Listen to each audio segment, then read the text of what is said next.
आप हमारे साथ बने रहिएगा। कुछ चर्चा पंचायत चुनाव को लेकर भी हम करेंगे। भोपाल से एक और बड़ा अपडेट, पंचायतों का जो परिसीमन है 2019 में कमलनाथ सरकार ने किया था उसे निरस्त कर दिया गया है। सरकार ने इसका गजट नोटिफिकेशन भी जारी कर दिया है। अब जो बड़ा सवाल है वो मेरे सामने आप देख रहे हैं कि दरअसल पंचायत चुनाव होंगे कब। 2019 में पंचायतों का परिसीमन किया गया था। अब सवाल यह भी है कि पुराना परिसीमन प्रभावी माना जाए या नए सिरे से फिर से परिसीमन होगा। नए सिरे से परिसीमन होता है तो फिर पंचायत चुनाव आगे बढ़ जाएंगे। पंचायत चुनाव अगर आगे बढ़ते हैं, तकरीबन 2 साल हो चुका है। इसका घटनाक्रम मैं आपको पीछे का बता रहा हूं ताकि आगे की बात समझने के लिए आपको आसानी हो। अगर ये चुनाव फिर से आगे जाते हैं तो केंद्र सरकार की तरफ से लगातार जो ग्रांट मिलती है पंचायतों के लिए, उस पर इसका असर पड़ेगा। एक दूसरा, अदालत नाराजगी जता चुकी है कि भाई चुनाव क्यों नहीं हो रहे। सरकार ने जवाब दिया था कि आयोग इसके लिए रिस्पॉन्सिबल होता है, ये आयोग की जिम्मेदारी है। अब बात परिसीमन की फिर से।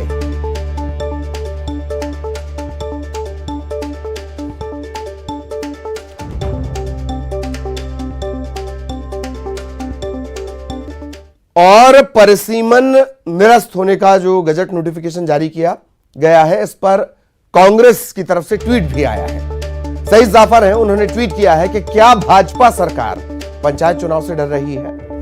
भाजपा सरकार ने पंचायत चुनाव को आगे बढ़ा दिया है। क्या पहले किए गए परिसीमन को निरस्त किया गया है? ये तमाम तरह के सवाल उन्होंने अपने ट्वीट के जरिए उठाए हैं। लेकिन बड़ा सवाल जस का तस वही कि आखिर पंचायत चुनाव होंगे कब।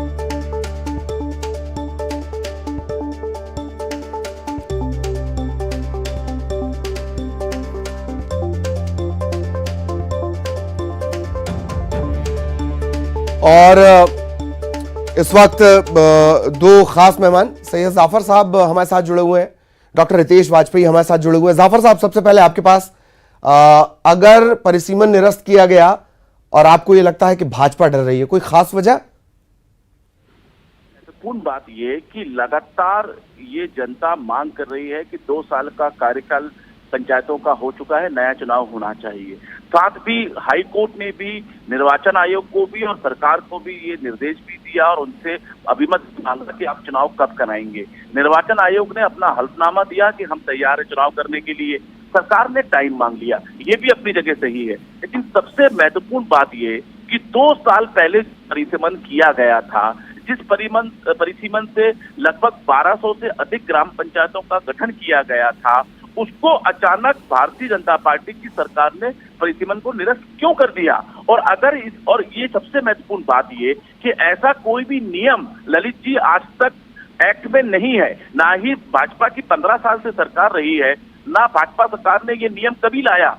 ये अचानक 8 दिन के अंदर ये कैसा इन्होंने एक्ट अमेंडमेंट कर दिया, पर इसका राज्यपत्र जारी कर दिया कि परिसीमन निरस्त किया जाता है। और ये नियम इनको बनाना ही थे, तो ये इन्होंने जो 2 साल पहले परिसीमन हुआ था उसको 1 साल बाद निरस्त करते। इसका मतलब 1 साल इनके पास टाइम था। इन्होंने लंबा खींचा, ये चुनाव को नहीं कराना चाहती। ये जो पंचायत के अंदर जनप्रतिनिधियों, जनता के द्वारा जनप्रतिनिधि चुनकर जो विकास, मतलब आप ये कहना चाह रहे हैं कि जानबूझकर ये लंबा खींचा गया। डॉक्टर वाजपेयी हमारे साथ जुड़े हुए हैं, डॉक्टर हितेश वाजपेयी, प्लीज।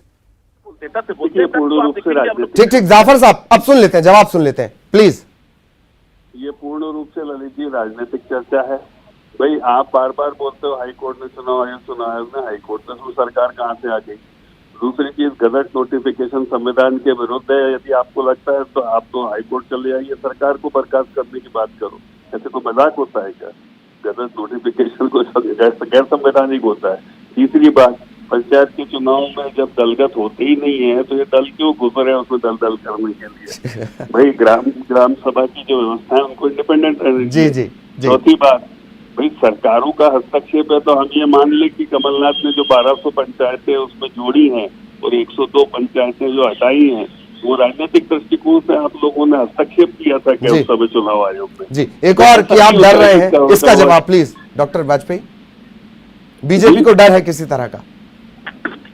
साहब हम तो 3 चुनाव जीते हुए हैं, सरकार बना के बैठे, डर इनको ना कि घर इनका टूट जाता है, सरकार बनाने के बाद सरकार नहीं संभाल पाते हैं। हमें किस बात का डर? हम तो भाई आगे बढ़ रहे हैं और इनको डर है तो ये भाई 8 बजे यहाँ बोलने से क्या होगा, 9 बजे भाई हाई कोर्ट जाए। आपको लगता है ठीक। कोई असंवैधानिक घटना हुई है तो ललित हाईकोर्ट जी, जाना अगर चाहते हैं। अगर असंवैधानिक हुआ तो हाईकोर्ट जाए। जाफर साहब बहुत कम वक्त, प्लीज बोले। देखिए बिल्कुल, देखिए मूल सवाल का जवाब नहीं आ रहा है। मूल सवाल का जवाब ये नहीं आ रहा है कि जिस वक्त पूरे चुनाव मध्य आयोग प्रदेश के अंदर को जवाब कलेक्टर, एसडीएम, निर्वाचन आयोग पूरी तरीके से चुनाव की तैयारी कर रहा है, चुनाव की तारीखों की घोषणा होने वाली जी। थी, उस वक्त अचानक परिसीमन को निरस्त क्यों किया जाता है? ठीक। ये सबसे बड़ा सवाल है। ठीक है, चलिए वक्त का प्लीज ध्यान रखें। सैयद जाफर साहब शुक्रिया आपका, हितेश वाजपेयी साहब शुक्रिया आपका। पंचायतों का परिसीमन निरस्त हुआ है, लिहाजा अब ये सवाल उठ रहे हैं, सवालों के जवाब भी तलाशने की कोशिश की जा रही है।